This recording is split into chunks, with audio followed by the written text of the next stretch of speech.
Vous pouvez prendre vos Bibles dans Matthieu chapitre 28.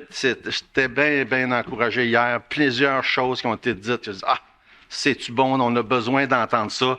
Il y avait certaines affaires qui ont été mentionnées, c'était déjà dans mon message pour un matin, fait que c'est formidable dans ce temps-là. Et c'est même pas dans Matthieu 28 en passant, c'est dans Matthieu 16. On va aller dans Matthieu 28 tantôt. C'est pas grave.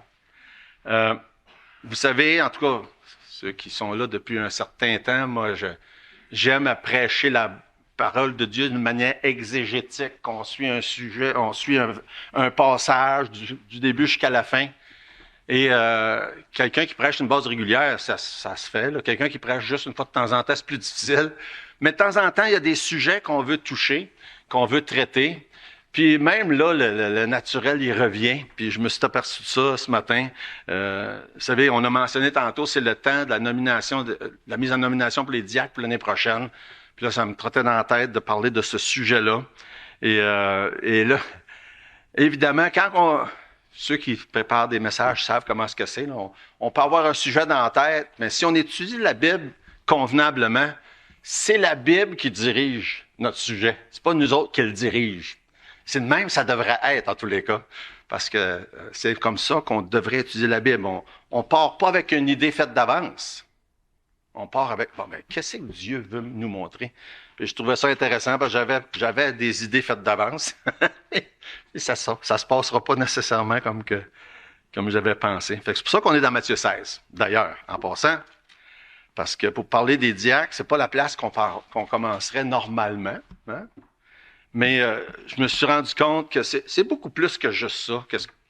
Quand on parle des diacres, qu'est-ce qu'on parle? On parle de l'Église. Hein? On parle de comment Dieu a décidé que ça fonctionnerait dans l'Église.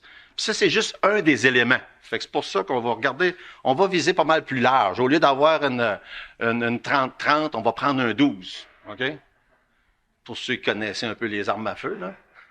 Il n'y a pas grand monde qui a réagi, fait que il n'y a pas grand monde qui connaît ça. En tout cas, tout ça pour dire, on vise beaucoup plus large. Et donc, c'est pour ça qu'on commence dans Matthieu, chapitre 16, verset 18. Et plusieurs connaissaient bien ce passage-là. Moi, je te dis que tu es Pierre et que sur ce roc, ou bien cette pierre, je bâtirai mon église et que les portes du séjour des morts ne prévaudront point contre elle. Pour simplement dire que Jésus est en train de bâtir son église. Hein? Moi, je m'attendais d'avoir au moins une coupe d'emmène à ça. Là. Mais Jésus est en train de bâtir son église. Ça fait 2000 ans qu'il fait ça. Nous autres, on fait pas grand-chose là, dans ça.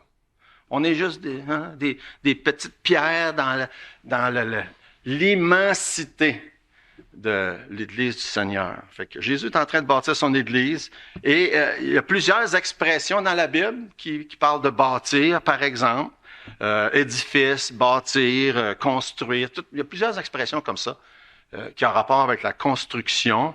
Peut-être, pas juste peut-être, c'est en partie pour ça qu'il y a des gens qui identifient une Église avec une bâtisse. Mais ça, c'est quand la Bible emploie ces expressions-là, ça n'a pas rapport, comme on dit. Ça n'a pas rapport avec des pierres puis du bois. C'est pas ça l'Église. Et plusieurs, je sais que vous apprenez pas grand-chose là-dessus, mais l'Église, c'est un organisme vivant. C'est des personnes, bibliquement ou terre à terre, là, c'est une assemblée de croyants à part du reste du monde. C'est ça une Église. Une assemblée de croyants qui est à part du reste du monde. Ça, c'est la définition la plus simple, bibliquement parlant, de qu'est-ce qu'est une Église. Et j'aime beaucoup l'expression, ça revient à quelques reprises, ça dit que ceux qui font partie de l'Église sont des pierres vivantes. Hein, c'est intéressant comme expression. Une pierre, ça n'a pas grand vie d'habitude, hein, vous savez ça. C'est, quand une tête, quelqu'un qui a une tête dure, là, c'est comme une tête de roche. Il n'y a pas grand vie dans de la roche, mais la Bible dit ça. On est des pierres vivantes dans 1 Pierre 2, 4 et 5. Approchez-vous de lui, pierre vivante, rejetée par les hommes en parlant de Jésus, mais choisie précieuse devant Dieu. Et vous-même comme des pierres vivantes. Vous-même comme des pierres vivantes, édifiez-vous pour former une maison spirituelle. Encore là, édifice, édifier, construire, mais pas pour une bâtisse, une maison spirituelle. OK? C'est pas la bâtisse. C'est une maison spirituelle. C'est ça, l'Église. Dans 1 Corinthiens, chapitre 12, ça dit, l'Église, c'est le corps de Christ. Une autre belle expression. Fait que le corps de Christ, une maison spirituelle, pierre vivante. Jésus est en train de bâtir ça. Hein? Il y a des grosses cathédrales qui existent un peu partout dans le monde. Là. C'est pas ça l'Église.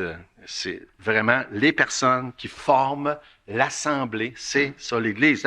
Dans Corinthiens chapitre 12, ça élabore beaucoup sur ce concept-là, en parlant des différentes parties du corps dans l'Église.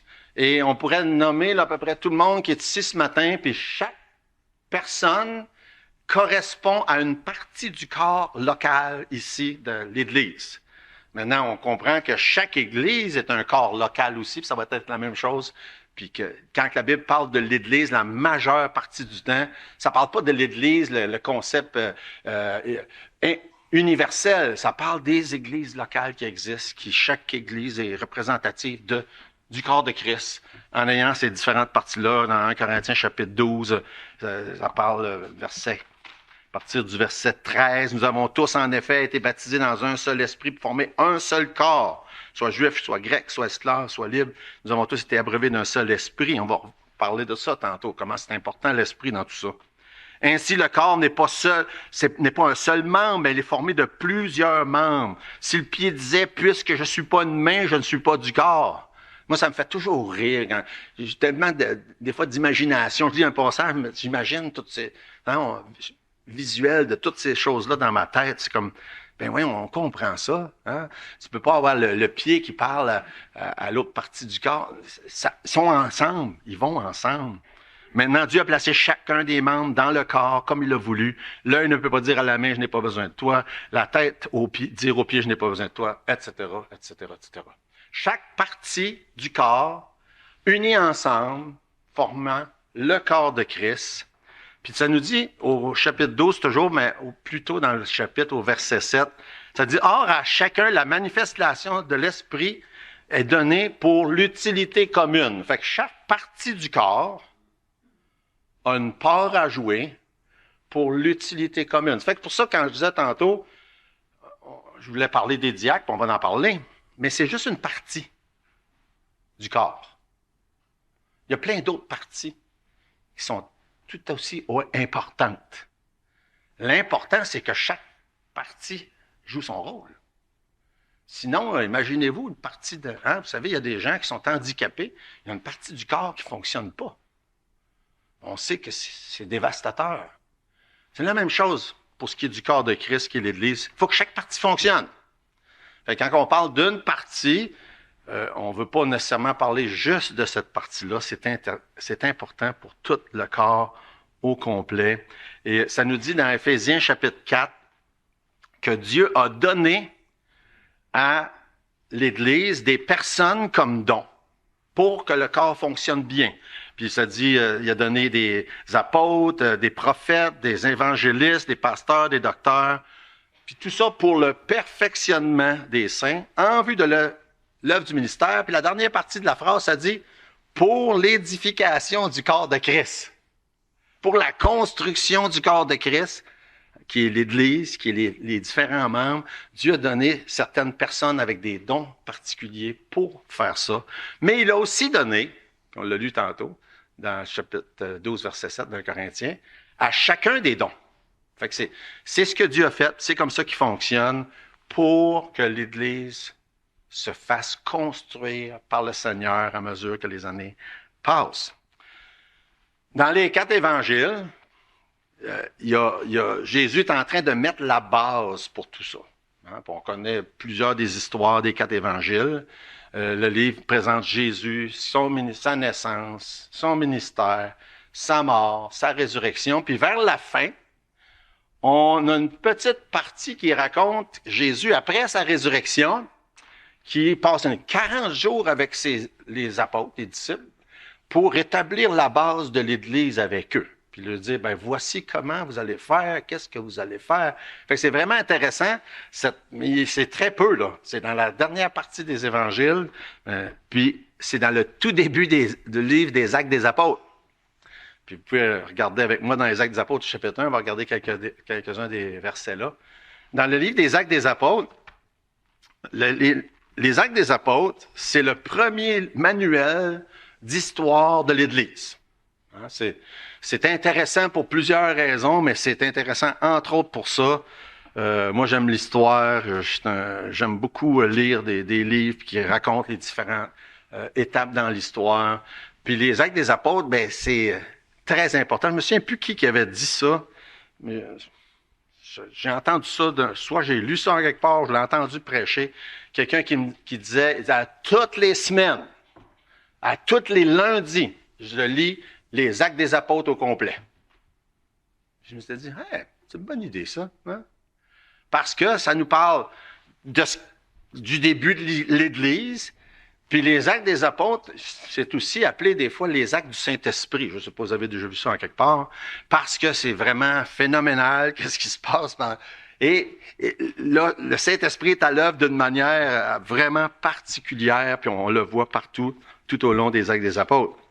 Et quand on a lu les premiers versets d'ailleurs de Actes chapitre 1, ça dit « Théophile, j'ai parlé dans mon premier livre », ça c'est Luc qui parle, puis le premier livre, évidemment, c'est l'Évangile de Luc. J'ai parlé dans mon premier livre de tout ce que Jésus a commencé de faire, d'enseigner dès le commencement, jusqu'au jour où il fut enlevé au ciel après avoir donné ses ordres par le Saint-Esprit aux apôtres qu'il avait choisis. Hein, il a donné des ordres par le Saint-Esprit. Puis là, on voit ça, entre autres, dans Luc, dans les derniers chapitres, on voit ça. On voit ça aussi, évidemment, dans Matthieu, chapitre 28, là, ce que je vous avais dit tantôt qu'on commencerait puis qu'on n'a pas commencé. Où est-ce que c'est dit ça dans chapitre 28 de Matthieu, versets 19 et 20? « Allez, faites de toutes les nations des disciples, les baptisant au nom du Père, du Fils et du Saint-Esprit, et enseignez-leur à observer tout ce que je vous ai prescrit, et voici, je suis avec vous tous les jours jusqu'à la fin du monde. » Ça, c'est la grande mission de l'Église. Comme je disais, on a entendu parler de ça hier, puis c'est vrai qu'on a besoin de se le faire dire et rappeler et prêcher souvent. C'est notre grande mission.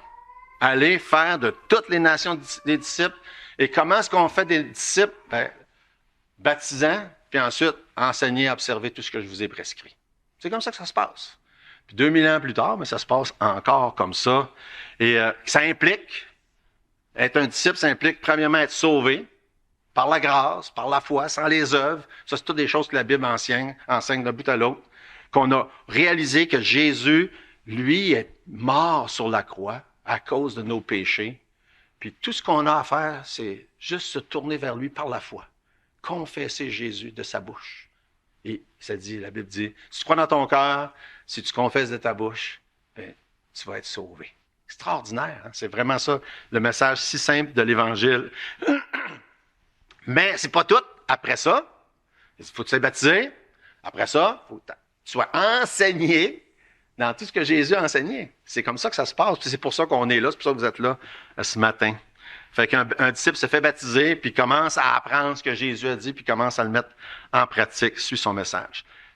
Jésus a passé 40 jours avec ses disciples en les formant pour le ministère de l'Église. Ça dit dans le verset 3, Actes chapitre 1, « Après qu'il eut souffert, il leur apparut vivant, et leur en donna plusieurs preuves, se montrant eux pendant 40 jours et parlant des choses qui concernent le royaume de Dieu. » Il commence à les former, les enseigner, versets 4 et 5. « Comme il se trouvait avec eux, il leur recommanda de ne pas s'éloigner de Jérusalem, mais d'attendre ce que le Père avait promis, ce que je vous ai annoncé, leur dit-il. Car Jean baptisait d'eau, mais vous, dans peu de jours, vous serez baptisés du Saint-Esprit. » Et ça, c'est capital dans tout ce qui concerne l'Église. Il dit, l'Église, là, les chrétiens, puis vous allez être impliqués, les premiers disciples, les apôtres, dans quelque chose de spécial, de nouveau qui va prendre place. Mais par exemple, vous avez besoin, attendez un petit peu là, restez tranquille, restez là, parce que vous avez besoin de quelque chose ou de quelqu'un, le Saint-Esprit, pour pouvoir être utilisé par Dieu pour faire tout ce qu'il y a à faire dans l'Église. Et on pourrait parler juste de ça tellement c'est important. C'est par le Saint-Esprit que ça se passe. Hier, justement, dans les conversations, dans les questions en avant que ça a été posé, on parlait de différentes choses, puis c'est venu ce sujet, cet élément-là si important qu'on n'enseigne pas aux gens, faut que tu te réformes. Faut que tu te transformes. Faut que tu deviennes une bonne personne. Faut que tu fasses ci, ça. Change telle ou telle chose dans ta vie. Si tu as tel péché, arrête de le faire. C'est pas ça qu'on prêche. Puis on ne devrait pas prêcher ça. On prêche Jésus, qui a tout fait, la grâce, le pardon, la croix. Et quand quelqu'un est sauvé puis que le Saint-Esprit entre en lui ou en elle, lui fait ça. Lui fait le changement. Et il y a beaucoup de groupes religieux qui enseignent le changement, mais ils négligent la chose la plus importante. C'est Jésus. C'est Jésus en nous qui fait le changement. C'est le Saint-Esprit en nous qui va faire le changement. Fait que c'est pour ça que c'est si important dans la fin, dans Luc chapitre 24 et dans Actes chapitre 1. La même chose est enseignée. Il dit, attendez, restez là, mais que le Saint-Esprit arrive là, par exemple. Là, vous irez. Là, vous ferez l'œuvre du ministère. Et quand on arrive au verset 8, dans Actes des Apôtres, c'est dit, ça dit, et vous, moi je vais juste le lire. Mais vous recevrez une puissance, le Saint-Esprit survenant sur vous, et vous serez mes témoins à Jérusalem, dans la Judée, dans la Samarie et jusqu'aux extrémités de la terre. Mais dit, avant ça, restez là, bougez pas, restez tranquille un peu. Vous avez besoin du Saint-Esprit. On arrive à Actes des Apôtres, chapitre 2. Qu'est-ce qui se passe? C'est la Pentecôte. Et là, c'est l'événement spécial où le Saint-Esprit vient sur eux. Et c'est pour ça qu'on réfère à Acte 2 puis la Pentecôte comme le début de l'Église. Parce que Jésus leur a dit, restez là, ne bougez pas, là. Attendez que le Saint-Esprit vienne pour pouvoir faire ça. Fait que ça, c'est le début. C'est comme ça que ça se passe. C'est là où le Saint-Esprit vient sur eux. Et il y a, comme je disais, si on va comparer le même message que Jésus a fait dans Luc chapitre 24, il dit la même chose. Restez à Jérusalem, après ça, vous irez ailleurs. Après ça, vous ferez l'œuvre du ministère. Et je trouve ça intéressant parce qu'il y a un parallèle avec qu'est-ce qu'on voit, par exemple, dans 2 Thessaloniciens, chapitre 2, quand il parle des tribulations, puis qu'il parle de l'Antéchrist qui va venir, puis il dit, il y a quelque chose qui le retient. Puis il dit, tant que ça est là, il ne pourra pas prendre le contrôle sur le monde, puis c'est quelque chose-là qui le retient, on ne peut pas faire autrement que conclure que c'est le Saint-Esprit. Parce que ça prenait le Saint-Esprit pour que ça commence, puis c'est quand que le Saint-Esprit sera plus là que ça va finir. Puis c'est là que ça va se passer. Fait que c'est intéressant. Puis après ça, qu'est-ce qu'on voit, entre autres, dans l'Apocalypse, qu'est-ce qu'on voit dans Daniel chapitre 9? C'est que là, la vision change. La manière de faire change. Et puis là, quand ça nous parle, entre autres, dans l'Apocalypse des 144 000, tout à coup, le focus, c'est plus l'Église. Le focus, c'est Israël. Parce que les 144 000, en passant, pour ceux qui sont familiers avec la doctrine des témoins de Jéhovah, c'est pas les témoins de Jéhovah. C'est les témoins, oui. Les témoins de la tribulation, qui sont 12 000 de chacune des 12 tribus d'Israël. C'est ça que ça dit. Pourtant, c'est simple, ça dit ça clairement. Puis là, on voit que le focus vient de changer.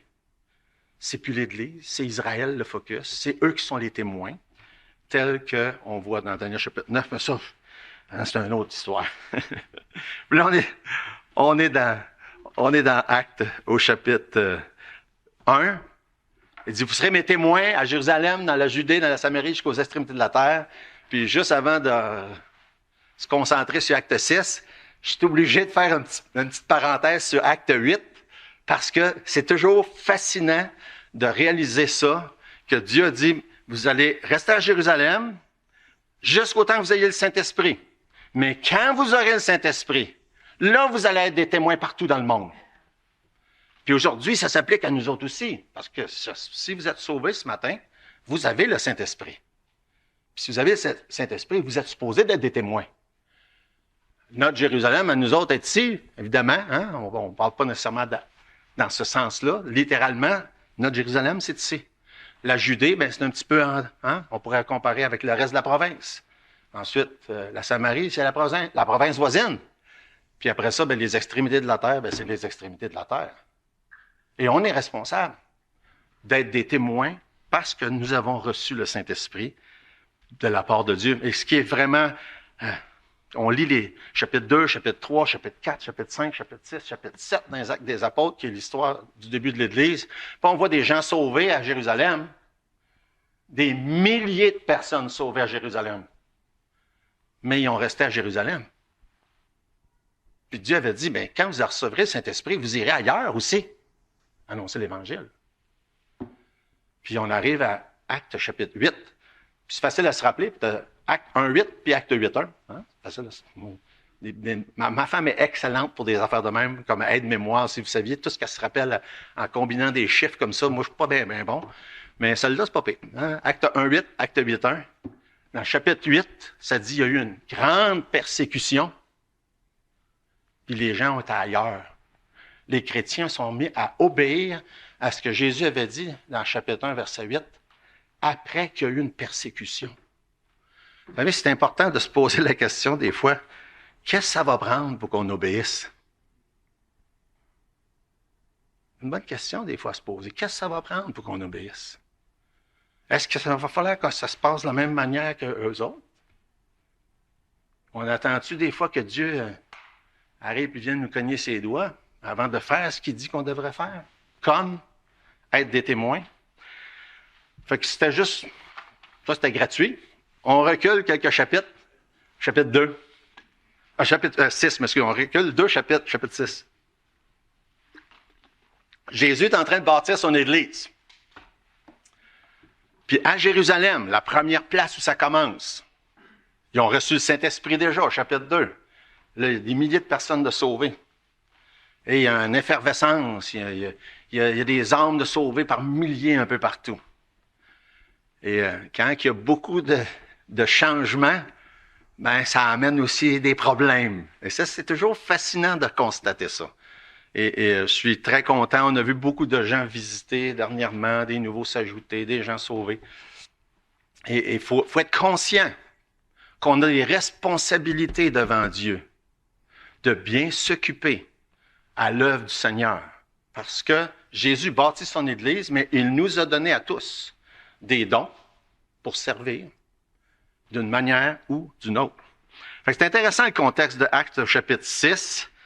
Puis comme vous pouvez le constater, c'était une longue introduction, mais je pense que c'était utile. En tout cas, j'espère. Actes chapitre 6, ça dit en ce temps-là, hein, il y a beaucoup de nouveaux, ça grandit, des milliers de sauvés à Jérusalem. En ce temps-là, le nombre des disciples augmentait. Et là, qu'est-ce que ça l'a suscité? La friction entre les Grecs et les Juifs. Ou dans l'époque, les hellénistes, les Grecs, les païens, c'est toute la même chose dans la Bible, OK? Fait que là, ça dit les hellénistes, ça pourrait dire les Grecs, ça pourrait dire les païens, les autres, à part que les Juifs. Fait qu'il se met à avoir de la friction entre les groupes. Et c'est un phénomène de l'époque assez marquant qu'il y a de la friction.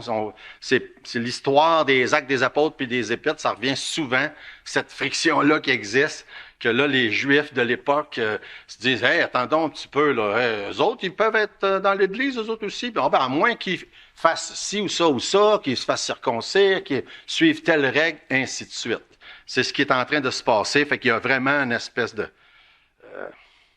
je sais pas, je ne me rappelle plus le mot que je voulais employer, mais en tout cas, il y a de la chicane, en tout cas. Des groupes ethniques entre les Juifs et les autres. Fait que l'Église s'organise. On voit ça dans le début du chapitre 6. Ils prennent soin des gens qui ont des besoins, particulièrement des veuves, ce qui nous est aussi dit ailleurs. Mais là, il y a les autres, qui sont pas des Juifs, disent comment se fait que nous autres, nos veuves, ne sont pas traitées aussi bien que les vôtres? Du racisme. C'est pas drôle quand on pense à ça, mais 2000 ans d'histoire de l'Église, là, puis c'est pas la seule fois où ce genre de choses-là est arrivé. Fait qu'il y a beaucoup de choses qui se passent, des nouveaux, ça grandit. Là, il commence à y avoir des frictions. Les Grecs et Hébreux sont ensemble dans l'Église, mais ça, c'est pas unanime. Mais pourtant, dans la Bible, ça revient très souvent, le message que Juifs et Grecs devraient être traités de la même manière. Et c'est sûr que pour vous, là, aujourd'hui, à matin, ou pour moi, là, ça peut nous passer 10 pieds par-dessus la tête, cette affaire-là, parce que c'est pas notre contexte à nous autres, mais c'était très important dans le contexte du début de l'Église. C'est pour ça qu'il y a des versets comme Romains 1,16 qui dit « Je n'ai point honte de l'Évangile, c'est la puissance de Dieu pour salut de quiconque croit. » Puis là, ça spécifie du Juif premièrement, puis du Grec. Parce que là, pour eux, c'est important qu'ils se le fassent dire. Donc, dans l'Évangile, ils étaient égaux. Ensuite, ça dit dans Romains 3,9 « Quoi donc? Sommes-nous plus excellents? Nullement, car nous avons déjà prouvé que tous, Juifs et Grecs, sont sous l'empire du péché. » Fait égal dans l'Évangile, égal dans le péché.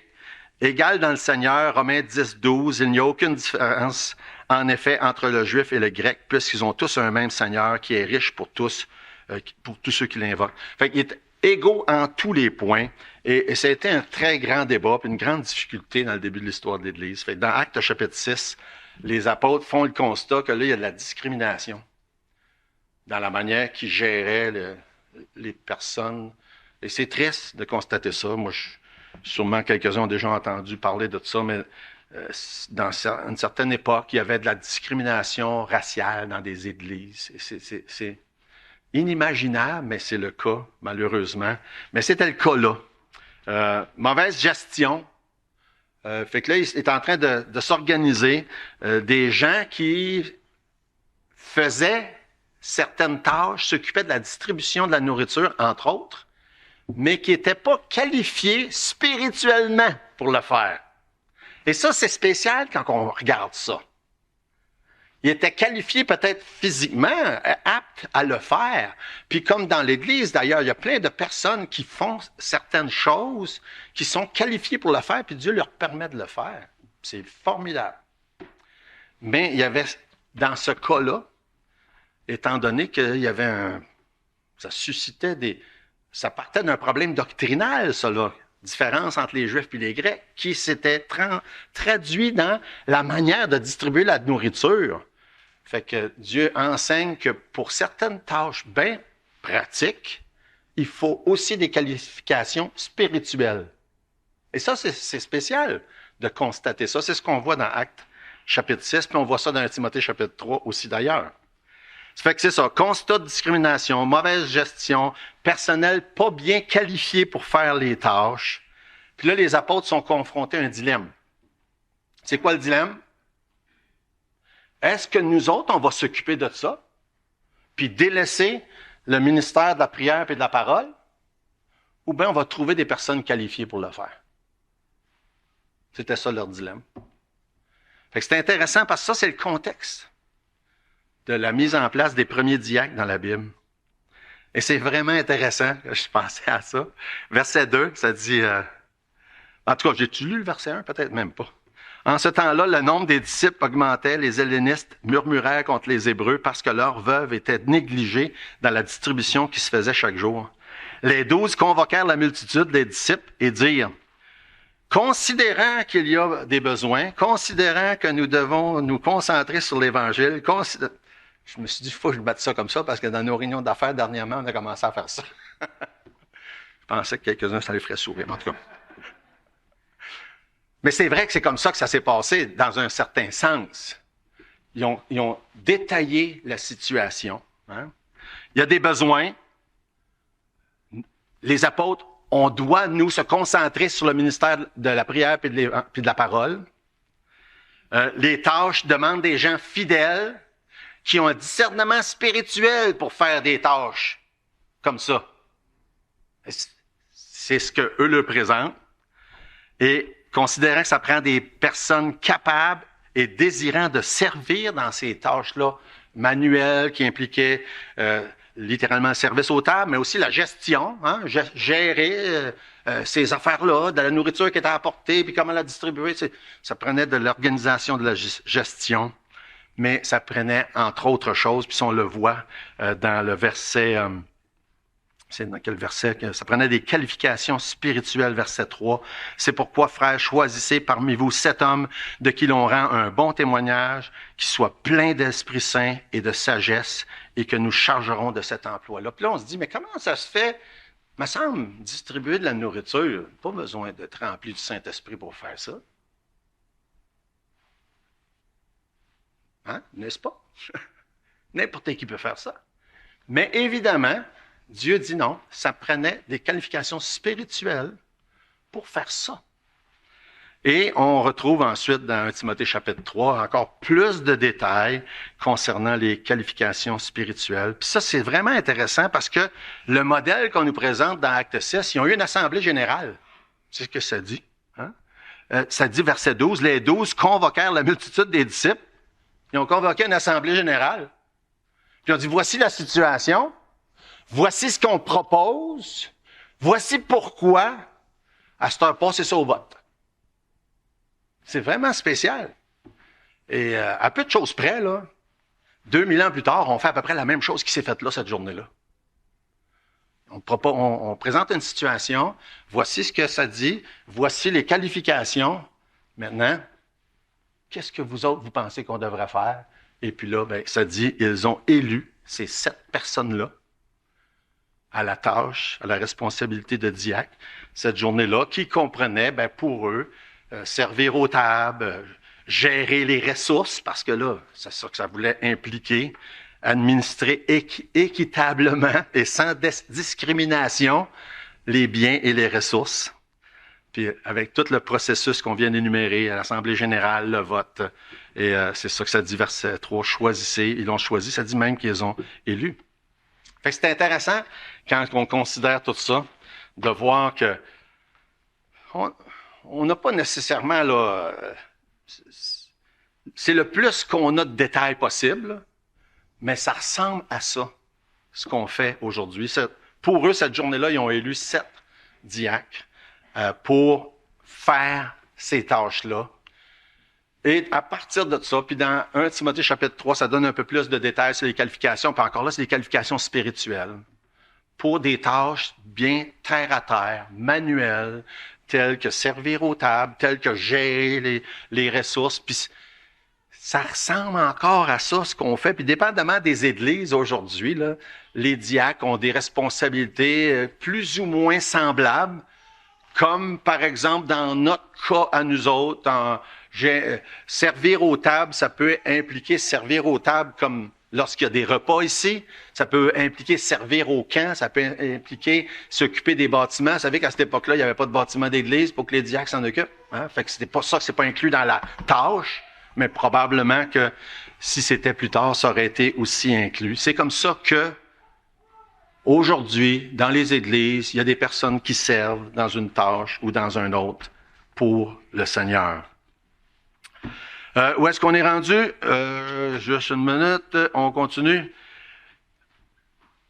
Quand on parle de diacre, on parle des personnes que l'Église reconnaît qui ont ces qualifications-là, qui sont mentionnées là. Et je voulais juste faire une autre petite parenthèse en ce qui nous concerne. Depuis peu de temps, on a des anciens dans l'Église, pour ceux peut-être qui n'étaient pas au courant. Et des anciens, c'est pas une classe de diacre à part. Hein, juste pour être sûr que tout le monde a bien saisi ça, là. C'est pas comme un échelon diacre, puis après ça ancien, puis après ça pasteur.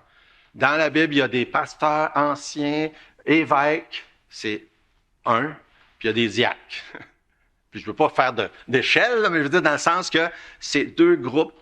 Il n'y a pas 3 ou 4 postes différents. Il y a des noms différents, mais ancien, pasteur, évêque, c'est la même chose.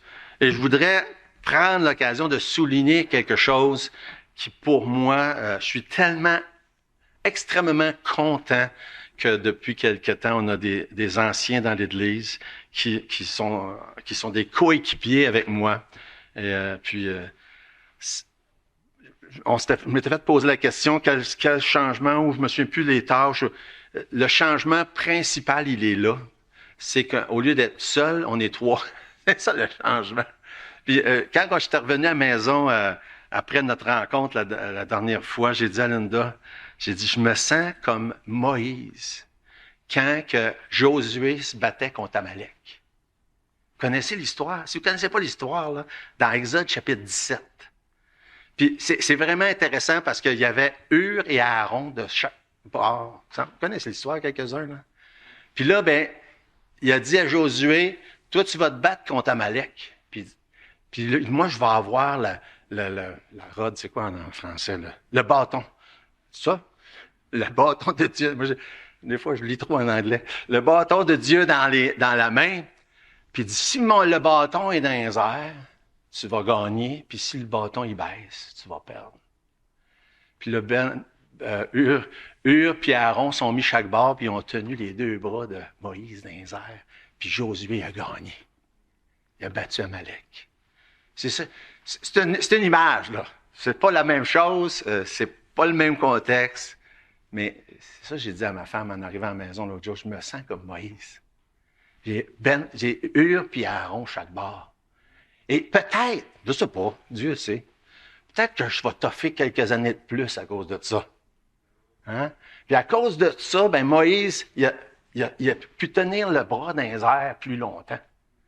Fait qu'en tout cas, je faut arrêter parce que vous me connaissez, vous me mettre à broyer. Mais il reste que c'était juste pour... On parle de sujets importants diacres dans l'Église et on a parlé d'anciens amplement dans les derniers mois. Et c'est bien important, c'est distinct. Et c'est sûr que dans la pratique, là, nous, on va quand même apprendre à vivre avec ça, puis des détails qui vont s'ajuster à mesure qu'on avance. Mais je me rappelle plus, j'étais rendu. Quasiment rendu à ma conclusion. Pas d'allure? Ah oui, c'est ça. Donc, dans Acte 6, on a un modèle avec pourquoi il y a des diacres dans l'Église et comment ça va fonctionner, quelle sorte de responsabilités ils vont avoir. Fait que c'est assez bien détaillé. Et le pourquoi, là, c'est probablement la chose où on doit mettre le plus d'emphase possible. Parce que si les apôtres, dans Acte 6, n'avaient pas établi des diacres pour l'Église de Jérusalem, qu'est-ce qui serait passé? Mais ça le dit dans le verset 2 et 4. Okay? Les 12 convoquèrent la multitude des disciples et dirent, « Il n'est pas convenable que nous laissions la parole de Dieu pour servir aux dames. » Qu'est-ce qui serait passé? Ils auraient délaissé leur ministère principal. Et au verset 4, « Et nous continuerons à nous appliquer à la prière au ministère de la parole, puisque on a établi des diacres. »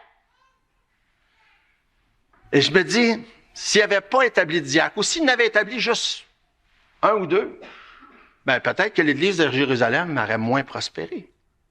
Parce que ça dit au verset 7, la parole, tout de suite après, la parole de Dieu se répandait de plus en plus. Le nombre des disciples augmentait beaucoup à Jérusalem. Une grande foule de sacrificateurs obéissaient à la foi. Après qu'ils ont procédé à mettre des gens en place pour s'occuper de certaines tâches, pour que les apôtres puissent être libres de s'occuper à leur ministère principal, l'Église a prospéré encore plus. Et je pense que il faut qu'on garde ça en tête aujourd'hui, que c'est comme ça que ça fonctionne encore. Puis c'est la même chose, les mêmes raisonnements, les mêmes raisons pourquoi on le fait, puis on veut le faire le plus possible proche de ce que Dieu enseigne dans sa parole. Les diacres sont des personnes que Dieu a donné des dons pour servir avec des qualifications spirituelles pour des tâches ordinaires que la plupart des gens pourraient faire, mais qui n'ont pas tous les mêmes qualifications, dans le but de dégager les pasteurs, les anciens, les évêques, pour qu'ils accomplissent leur tâche principale. Puis je dois dire que dans tout ça, je suis aussi, comment je pourrais dire, je suis à blâmer dans un sens parce que j'ai toujours eu de la misère, moi, à laisser les diacres faire leur job. Parce que je m'en mêle trop. Je suis toujours là pour Hein? J'étais un touche-à-tout, puis Puis c'est arrivé souvent que je me suis trop mêlé de ce que les diacres sont supposés de faire, puis que moi, je me consacre à la prière puis la prédication de la parole. C'est ce que la Bible dit que ça devrait être. Puis c'est comme ça qu'on devrait faire. Fait que tout ça dit, Jésus bâtit son Église. Il a donné des dons à tout le monde, le Saint-Esprit à tout le monde, pour que chacun accomplisse les tâches que Dieu les a qualifiés pour faire. Fait que si Dieu vous a donné un don, je vais lire Romains chapitre 12 pour terminer. Romains 12, verset 4, ça dit « Car comme nous avons plusieurs membres dans un seul corps et que tous les membres n'ont pas la même fonction, ainsi nous qui sommes plusieurs, nous formons un seul corps en Christ, et nous sommes tous membres les uns des autres. Puisque nous avons des dons différents, selon la grâce qui nous a été accordée, que celui qui a le don de prophétie l'exerce en proportion de la foi, que celui qui est appelé au ministère s'attache, puis c'est un mot qui ressemble au mot diacre, là, en passant, s'attache à son ministère, que celui qui enseigne s'attache à son enseignement, et celui qui exhorte à l'exhortation, que celui qui donne le fasse avec libéralité, que celui qui préside le fasse avec zèle, que celui qui pratique la miséricorde le fasse avec joie. Dieu a donné plein de dons différents. Puis Dieu dit, si tu as ce don-là, ben fais-le. Puis si Dieu vous a qualifié pour être diacre, ben, je vous encourage à considérer aussi de le faire pour l'avancement de l'œuvre du Seigneur. On va prier. Seigneur notre Dieu, merci de tout ce que tu fais pour nous chaque jour. Merci pour ta parole. Merci pour tes bienfaits. Puis la joie qu'on a d'être réunis ensemble. Je te prie, s'il y a quiconque qui n'a pas encore confessé Jésus comme son sauveur, que tu puisses amener au salut et à la vie éternelle. Dans le nom de Jésus.